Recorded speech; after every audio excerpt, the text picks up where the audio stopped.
vamos chamar a Marilu Cabanhas. Bom dia, Marilu. Olá, Glauco, bom dia a você e todos que estão acompanhando a gente aqui no Jornal Brasil Atual. Então, Glauco, vamos falar ainda de pandemia. Nesse ano, de Covid-19, muitos profissionais de saúde estão exaustos, física e mentalmente. A gente vai conhecer agora um pouco dessa rotina com os nossos convidados. A Karina Zanqueta Cardoso Eide, que é nefrologista, atua na UTI do Hospital das Clínicas da Faculdade de Medicina da USP. Olá, Karina, bom dia, prazer em recebê-la. Bom dia a todos os ouvintes, prazer estar participando aqui junto com o meu colega Gabriel.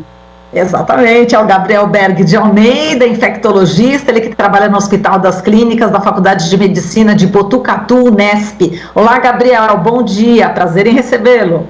Olá, bom dia, Marilu, prazer meu estar aqui. Bom dia, Karina, prazer estar com você também.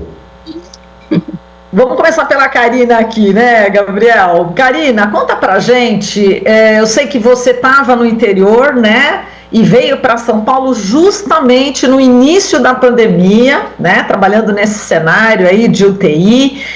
Eu queria saber de você, nesse 1 ano, como é que tem sido o seu trabalho, o que você viu nesse 1 ano, Karina? Só para a gente começar, claro que a gente vai destrinchar vários temas, dentro desse 1 ano que você vai relatar, mas de qualquer forma, como é que tem sido, essa experiência nesse 1 ano, Karina? Então, Manu, como você falou, eu me mudei para São Paulo, eu terminei a minha formação em Botucatu e me mudei para São Paulo no início do ano passado, em fevereiro, então, quando a pandemia ainda era algo que estava localizada mais na China e nos países da Europa e ainda não tinha chegado ao Brasil, E aí, 1 mês depois, ela veio para o Brasil com força, e aí foi decretado, o lockdown e as medidas de restrição, e em abril eu iniciei meu trabalho no Hospital das Clínicas, na área de Covid, A partir desse momento, o Hospital das Clínicas, ele foi todo fechado, somente para receber pacientes de Covid-19, E aí a minha atuação começa lá, principalmente em ambiente de terapia intensiva de UTI, onde a gente acompanha os pacientes mais graves, com acometimento mais grave pela doença, E o que a gente vê, assim, é uma rotina muito difícil, é uma rotina muito extenuante para todos os profissionais que estão ali, não só para os médicos, como para os fisioterapeutas, que têm um papel fundamental no atendimento desses pacientes, para a enfermagem, Então, antes, se você precisava de 1, de 2 enfermeiros, hoje você precisa do dobro para atender esses pacientes, porque eu tenho mais pacientes entubados, eu preciso de mais dispositivos, Muitas vezes esses pacientes, eles estão na posição prona, que a gente fala, que é aquela posição que vira de barriga para baixo, onde você melhora a oxigenação, precisam de hemodiálise, precisam de ECMO, que é como se fosse um pulmão artificial, Então, o trabalho, com certeza, ele é muito maior do que se você estivesse falando de uma UTI não Covid, Então, eu costumo dizer que antes da pandemia, quando a gente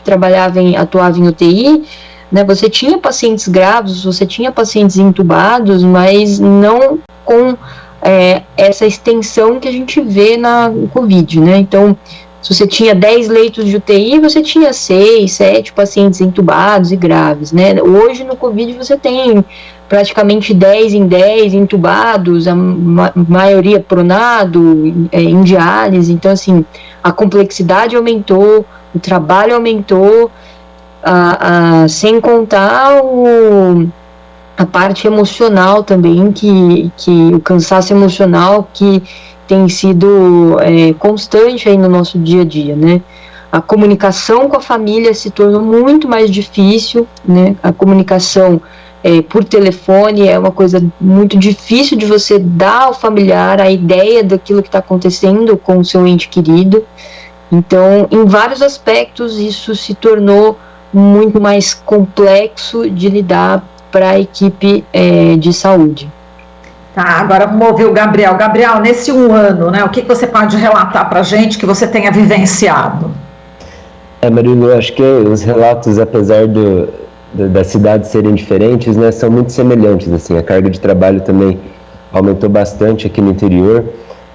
Desde o início da pandemia, a gente aqui em Botucatu se organizou para que não faltassem leitos e materiais para os pacientes, mas o recurso humano é uma coisa que você não consegue prever, né? Hoje nós temos médicos, enfermeiros, fisioterapeutas dobrando escalas de UTI, de enfermaria.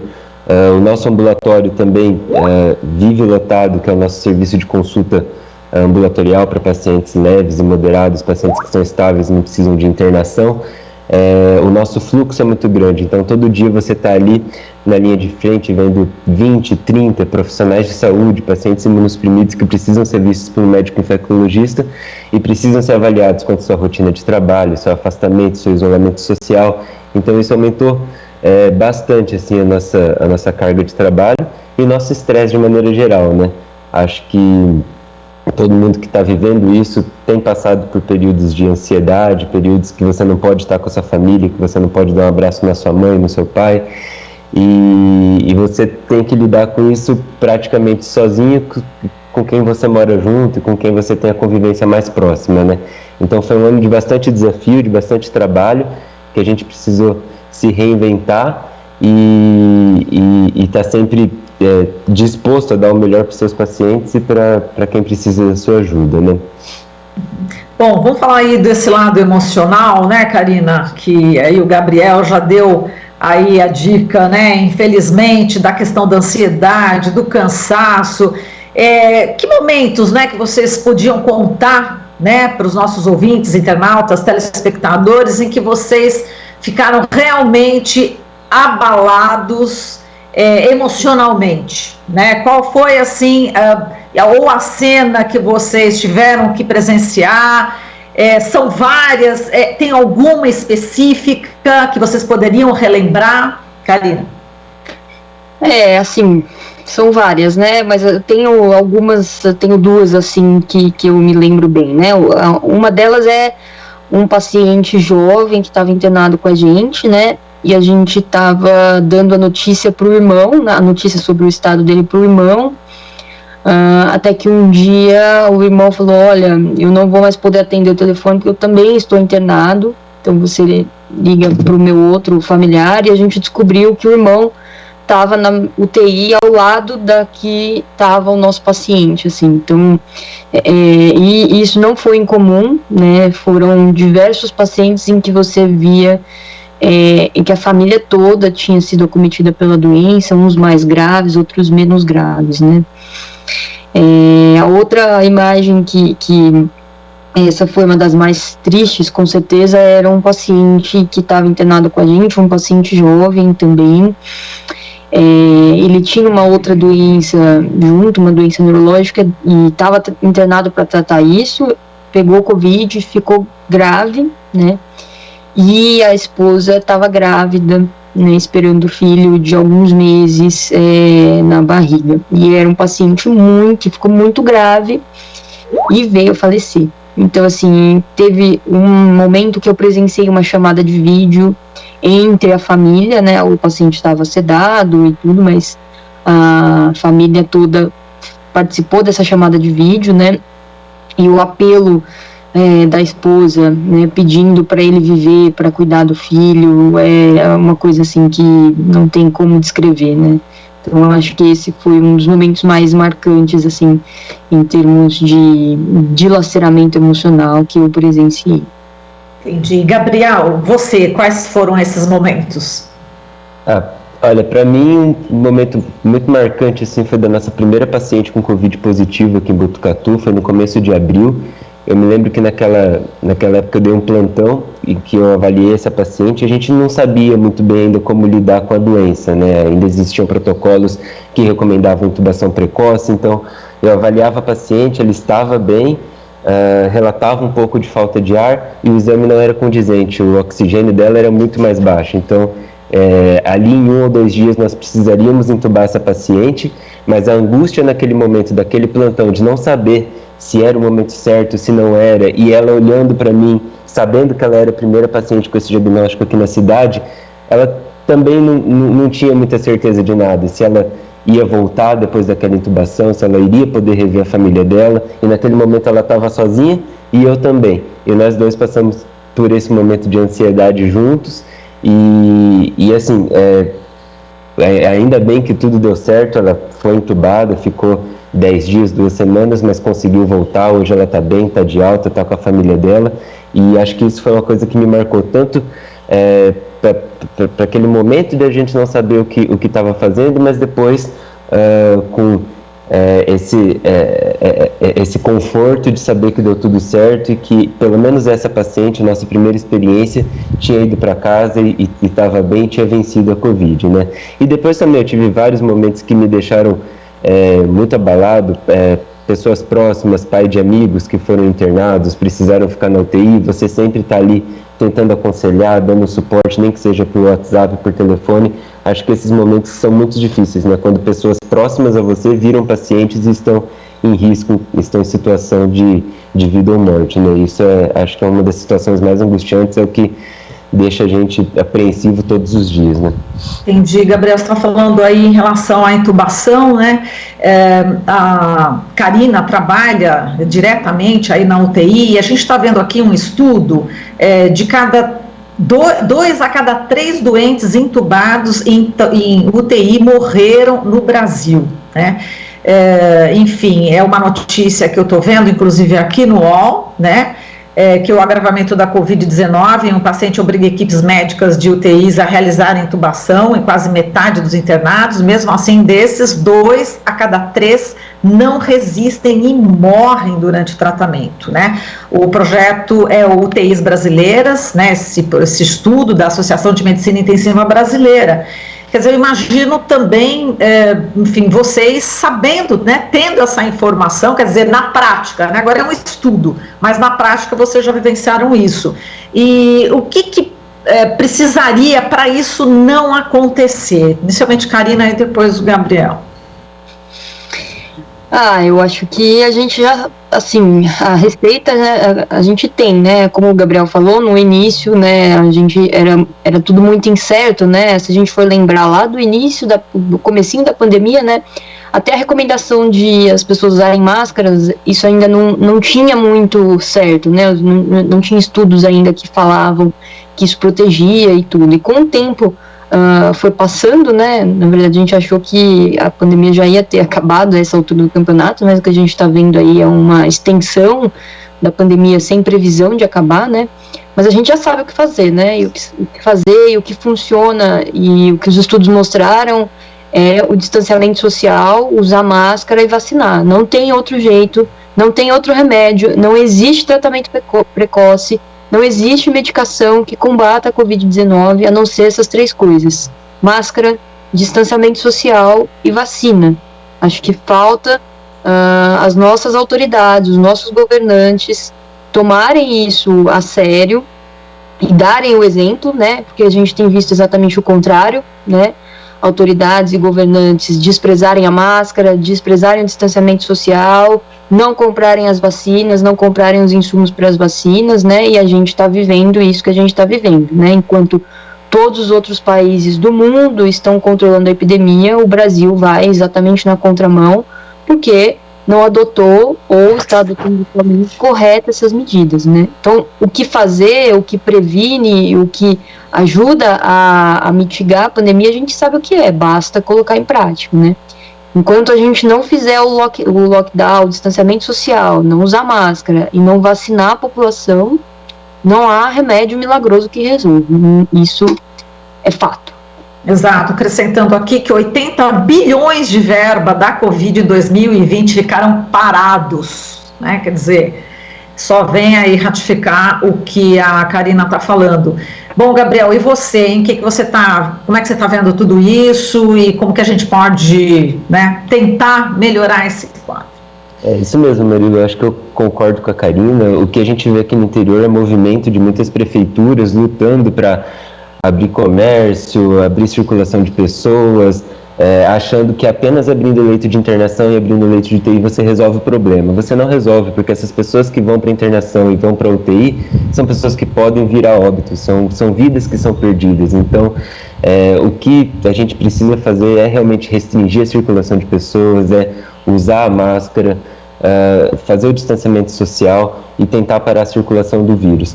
A gente aqui no interior, Marilu, a gente estuda muito epidemiologia da Covid-19 em modelos matemáticos. A gente fez estudos em que você vacinando 0,3%, 0,4% da população brasileira todos os dias, no período de 100 a 200 dias você consegue reduzir mortes em torno de 70%. Então vem aqui dar esse valor que a vacina tem que ter. O Brasil tem estrutura, tem infraestrutura, tem logística, tem a possibilidade de vacinar 80, 100 milhões de pessoas em questão de 3, 4 meses. Então o que falta realmente é vontade de comprar, de produzir, de distribuir vacina para que a gente possa sair disso o mais rápido possível. Acho que isolamento social, uso de máscaras e vacinação, como a Karina bem disse, são os pilares para a gente poder vencer essa pandemia num cenário assim, dentro desse ano ainda, né? Porque a gente estender, aceitar que a gente vai viver esse caos que a gente está vivendo por mais 1, 2, 3 anos, não dá, não é possível que a gente aceite ficar nesse estado de calamidade que a gente está por mais tanto tempo. Medidas precisam ser tomadas para que a circulação do vírus seja interrompida e a gente possa viver com o mínimo de dignidade de novo, né? Certo, você estava falando de escala, né? Enfim, as equipes que elas precisam fazer o plantão e tal. Eu queria que vocês me falassem também como é que era no começo e agora, né? Se tem piorado essa questão também dos profissionais fazerem aí os plantões. Como é que tá? Como é que tá aqui no HC, enfim, nos hospitais que você trabalha, Karina? Então, no início, né, quando o HC fechou para a Covid, né, os residentes de diversas especialidades foram deslocados para atendimento Covid e houve verbas extras aí para a contratação de novos profissionais, né. Então, no início, você tinha um valor para o plantão Covid, que era um bom valor, né, por conta de verbas extras que foram inicialmente liberadas, né? Conforme foi passando o tempo, né? E a partir, acho que de setembro, outubro, o HC foi desmobilizado, né? Ainda ficaram algumas UTIs Covid, né? Porque nunca parou de ter casos, mas nesse período de setembro, outubro e novembro diminuiu um pouco, né? Então aí as pessoas começaram a sair das escalas, né? E voltar para os seus lugares habituais de trabalho, né? E agora, né, a gente tem visto de novo a ascensão dos casos, né, e a necessidade de novos plantonistas, né, mas os valores do plantão voltaram a ser o que era antes da pandemia, né, então não teve mais uma verba extra para a contratação de funcionários, de pessoal, né, e obviamente que a gente está lidando com uma situação totalmente diferente, atípica, né? Mas um incentivo em termos de pagar mais o plantão é algo que também atrai médicos e outros profissionais de saúde, né? Então isso também precisa ser pensado, né? Mas nesse momento isso não está sendo pensado. Então, né, a gente tem uma exigência maior, né, dos profissionais de saúde, com valor de plantão menor, o que está acabando por você não conseguir cobrir as escalas, né? Então, se você precisa por algum motivo tentar trocar seu plantão, é extremamente complicado, porque ninguém pode, porque tem menos gente na escala, e muitas vezes você acaba tendo que cobrir outros colegas, né, que vão ficando doentes ao longo, né, desses dias, né? Então, além da gente já estar sobrecarregado, né, física e emocionalmente, você ainda tem que lidar com isso. É difícil conseguir trocar seu plantão, tá faltando gente na escala e a gente não sabe se vai ter gente para cobrir, né? Tá, e vocês aí não podem ficar doentes, né? Não ficaram, né, doentes, Karina e Gabriel? Esse final de semana eu tive sintomas, apesar de já estar vacinada já, eu vou fazer o teste hoje. Estou aqui em casa também, fiquei super preocupada, agora eu já estou melhor, mas eu tive sintomas esse final de semana, eu tive uma crise de ansiedade também, inclusive, pensando que poderia ser a Covid, né, lembrando de todos os pacientes que eu já acompanhei. mas foi a primeira vez assim que eu tive algum sintoma. Exato. E, Gabriel, exatamente no auge, né, que a gente está no número de casos, esse quadro, onde não existe aí verba, né, para poder ter revezamento maior no plantão e tal, é bastante complicador esse quesito, né, Gabriel? Isso, Marilu, eu acho que verba é um quesito, mas eu acho que a quantidade de recursos humanos e a disponibilidade talvez seja o fator que mais seja um empecilho aí. Aqui em Botucatu, eu falo por experiência própria mesmo, esse mês eu estou começando a dar plantão na UTI porque não tem plantonista para ir. Eu sou médico de enfermaria, sou médico de pronto-socorro e de ambulatório, não costumo dar plantão na UTI. Então foi um pedido da equipe da UTI que nós nos disponibilizássemos para poder entrar na escala, para ajudar a cobrir, porque não tem gente para ficar lá. A equipe de rotina não está dando conta. Então, a gente tem que contar exatamente com as pessoas que adoecem, com as pessoas que entram em burnout, com as pessoas que não conseguem mais trabalhar porque tem ansiedade no meio do plantão, porque começam a chorar, a se desesperar, porque não estão dando conta de fazer aquela rotina mais 2, 3, 4 vezes por semana em ambiente de UTI, em ambiente que é um ambiente que não é um ambiente fácil de se lidar, né? Então, acho que a redução das equipes e não ter mais gente para substituir realmente é o maior gargalo, porque leitos realmente abrem, leitos a gente tem.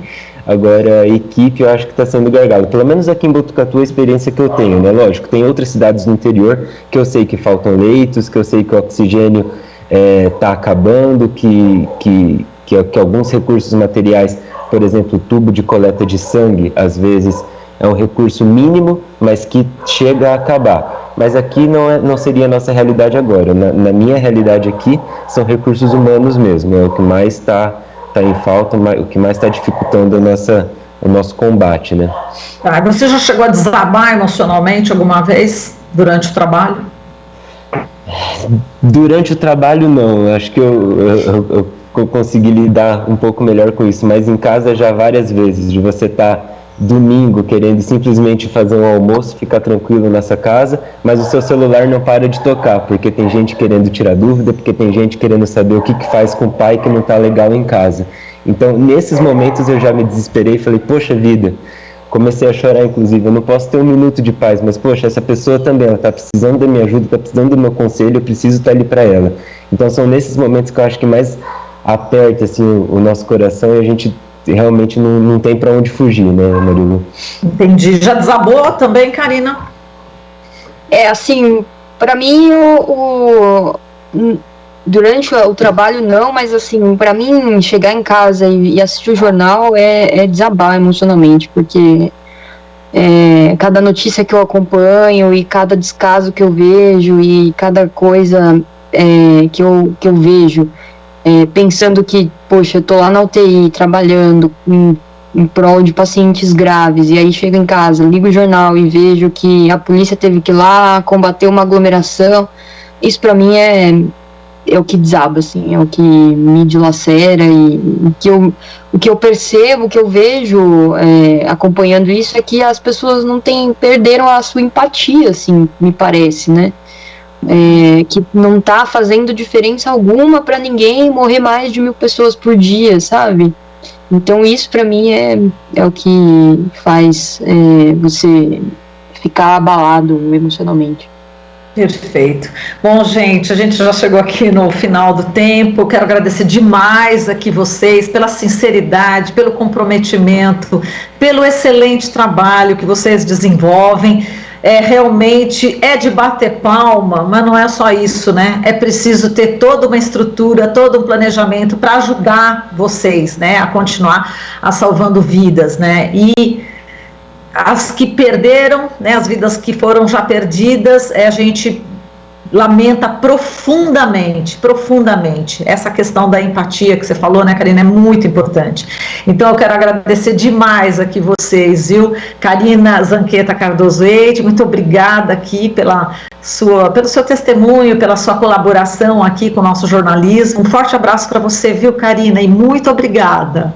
Obrigada, Marilu. Eu que agradeço a oportunidade de falar. Eu acho que é preciso também parabenizar ao trabalho de vocês, jornalistas, porque é através da notícia e da informação de qualidade é que as pessoas vão entender o tamanho, né, a extensão dessa pandemia.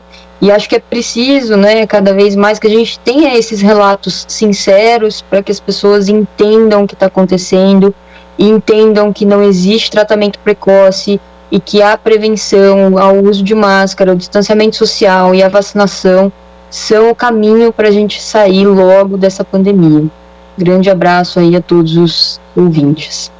Obrigada, e vamos agradecer também aqui o Gabriel Berg de Almeida, infectologista, ele que trabalha no Hospital das Clínicas da Faculdade de Medicina de Botucatu, que nos trouxe inclusive dados científicos, de estudos da Unesp. Muito obrigada, viu, Gabriel?